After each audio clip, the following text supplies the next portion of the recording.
என்று நாம் என்ன செய்யணும், யோசிக்க வேண்டும். முதல் அம்சம் சகோதரர்களே. இரண்டாவது, மரணத்தை பற்றி குர்ஆனும் சுன்னாவும் சொல்லக்கூடிய பொதுவான வசனங்கள்லாம் எடுத்து நீங்கள் தெரிந்து கொள்ள வேண்டிய இரண்டாவது மிக முக்கியமான செய்தி, எப்பொழுதுமே மனிதன் நான் அவசரமாக மௌத்தாகுவதற்கு தகுதியானவன் அல்ல அப்படின்னு நினைப்பான். அப்படின்னா என்ன, அல்லாஹ் தஆலா என்னை அவசரமா மௌத்தாக மாட்டான், நான் கொஞ்சம் இம்பார்ட்டன்டான ஆள். இது எல்லாருக்கும் இருக்கு, இது புரிஞ்சுக்கோங்க. எப்படி அல்லாஹ் தஆலா என் சேவைக்காக வேண்டி என்னை கொஞ்சம் வைப்பான், அல்லது என் தேவைக்காக வேண்டி கொஞ்சம் வைப்பான். குடும்பத்துக்கு நான் குடும்பத்துக்கு செலவழிச்சிருக்கிறேனா இல்லையா, அப்ப அல்லாஹ் தஆலா என்ன எப்படி எடுத்த என் குடும்பத்தின் நிலைமை என்ன, எல்லாருக்கும் இந்த ரகசியத்தை சொல்லக்கூடாது அப்படின்னு நினைச்சுக்கிறான். அவன் என்ன நினைக்கிறான்னு சொன்னா, இது வெளியே சொன்னா யாரும் ஏத்துக்க மாட்டாங்க தானே. ஆனா மனதளவுல என்ன நினைச்சிருக்கிறான் தெரியுமா, எல்லார்ட்டையும் இந்த எண்ணத்தை சைத்தான் போட்டு வைப்பான். அல்லாஹ் தஆலா என்னை ஒரேடியா மௌத்தாக்க மாட்டான், நான் என் குடும்பத்துக்கு மிக முக்கியமா செலவழி, நான் போனா யாரு அல்லாஹ் மற்ற இடங்களெல்லாம் மௌத்தாக்க வச்சுக்கிறேன், அங்கே ஏதோ ரீப்ளேஸ்மெண்ட் வச்சிருப்பான் போல. இது நம்மளுக்கு என்னது அப்படி இல்ல, இப்படி என்ன மனிதன் என்ன செய்யறான் நினைக்கிறான். அது மாத்திரமல்ல, ஆட்சியில் உள்ள என்ன நினைக்கிறான்னா, நான் நிறைய நல்ல சிறந்த எவ்வளவு கேவலமானவன் சிறந்த ஆட்சியரான்னு நினைப்பான். அப்ப நான் சிறந்த ஆட்சி நான் போன நிலைமை என்ன, இந்த கடன் கொடுக்க வேண்டிய என்ன நினைப்பான் தெரியுமா, உடனே அல்லாஹ் என்ன எடுத்தா நான் கடன் எப்படி கொடுக்குறது. அதனால அல்லாஹ் தஆலா நான் தொழுகை பார்த்து என்ன நோன்பை பார்த்து என்ன ஜக்காத்தை பார்த்து என்ன இபாதத்தை பார்த்து கடன் கொடுத்தவர் தான் என்ன செய்வான், மௌத்தாக்குவான்.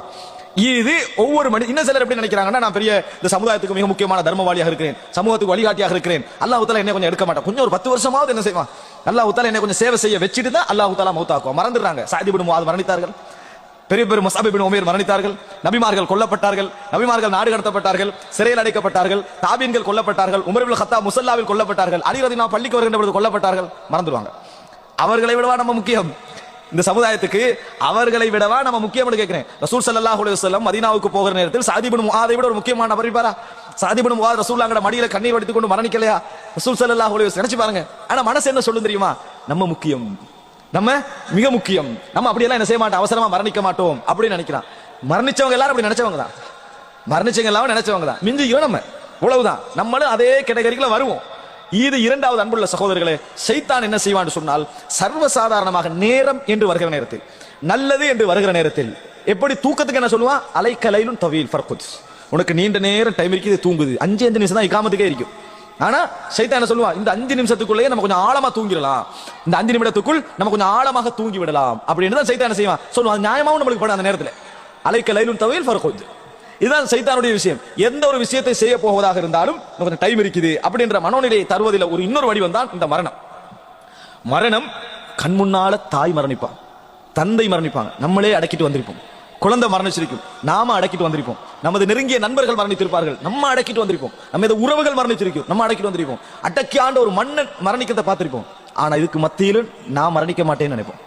முன்னால எக்ஸிடென்ட் நடக்கும், பின்னால எக்ஸிடென்ட் நடக்கும், ரைட்ல நடக்கும், லெப்ட்ல நடக்கும், நம்மளுக்கு நடக்காத மாதிரியே இருக்கேன், நம்ம இன்னும் ஒழுங்கா நடக்கல, நம்மளுக்கு இன்னும் ஒழுங்கா என்ன செய்யல, ஒரு எக்ஸிடென்ட் படல, படாத வரைக்கும் நம்ம என்ன நினைச்சிருக்கோம் தெரியுமா, நம்மளுக்கு படாது போல இருக்கு, நம்ம இப்ப கரெக்டா தான் என்ன செய்யறோம், போற போல இருக்கு, நம்ம திறமை போல இருக்குது. அல்லாஹ் காப்பாத்தி கொண்டிருக்கிறான், உங்களுக்குரிய நேரத்தை அல்லாஹ் வைத்துக் கொண்டிருக்கிறான், அதுக்குரிய டைம் உங்களுக்கு வரவில்லை அப்படின்னு நினைக்க மாட்டோம்.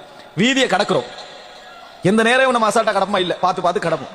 சில நேரங்கள்ல நம்ம போவோம், கொஞ்சம் செகண்ட்ல பஸ் தாண்டி போய் நம்ம பின்னுக்கு வந்துடுவோம், நமது அறிவில் அது நல்ல காலம் தப்பிட்டோம் அப்படி என்று சொல்லிட்டு, நம்ம இயற்கையிலே அப்படி நம்மளுக்கு ஒரு உணர்வு ஒன்று இருக்குது, அப்படி நம்ம உணர்வுக்கான திறமையை கொடுத்துட்டு அது. ஆனா அன்புள்ள சகோதரர்களே, உங்களுக்கு அல்லாஹ் தஆலா காலம் இருப்பதனால் அந்த இடத்தை காப்பாத்தினா, அவ்வளவுதான். இதை விட கவனமான போனவங்க மௌத்தாயிப்பாங்க. நீங்க கவனம் இல்லாம போய் எல்லாம் காப்பாத்திட்டான், கவனமா போனவன் அல்லாஹ் தஆலா என்ன செஞ்சிருப்பான், எடுத்து இருப்பான். அப்ப என்ன மனிதன் உணர மறுக்கிறான்டா, முடிவெல்லாம் அறிவால தப்புறேன்னு நினைக்கிறான், முடிவிலிருந்து தப்புறதெல்லாம் அறிவால தப்புறேன்னு நினைக்கிறான். பிழை.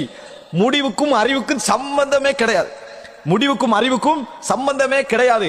அல்லாஹ் தஆலா முடிவொண்டு எழுதி இருந்தான்னா, லா யஸ்தக்திமூன ஸாஅத்தன் வலா யஸ்தஅখিরூன், ஒரு கண பொழுதே அவன் பிந்தவும் மாட்டான், அவன் முந்தவும் மாட்டான்.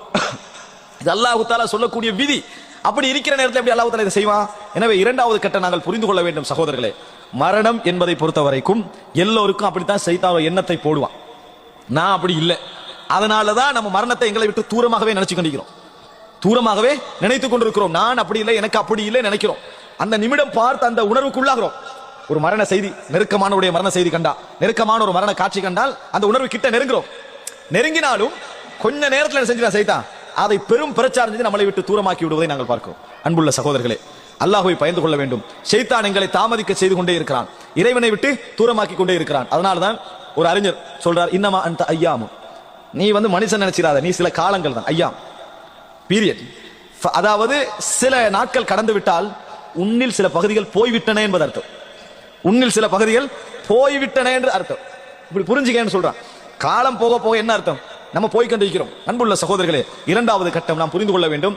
நான் மரணிக்க மாட்டேன் என்று சைத்தான் வைக்கக்கூடிய அந்த சிந்தனை இருக்குது. மரணிக்க மாட்டேன் நினைக்க மாட்டோம், இப்போ மரணிக்க மாட்டேன், கொஞ்சம் டைம் போகும், என் வேலையெல்லாம் முடிஞ்சோ நான் மரணிப்பேன் இப்படி நினைக்கிறோமே, இது சைத்தான் தரக்கூடிய ஒரு கெட்ட எண்ணம் என்பதை நாங்கள் புரிந்து கொள்ள வேண்டும். இது அன்புள்ள சகோதரர்கள், இது என்ன செய்யும் தெரியுமா? இந்த சிந்தனை எங்கள்கிட்ட தொடர்ந்து இருந்தா என்ன பாதிப்பை ஏற்படுத்தும் தெரியுமா? திடீரென மரணம் வந்தால் நாம் அந்த மரணத்தை உணர்வு ரீதியாக எதிர்க்க ஆரம்பிக்கும். உணர்வு ரீதியாக அந்த மரணத்தை விரும்ப மாட்டோம். அந்த மரணம் வந்து எங்களுக்கு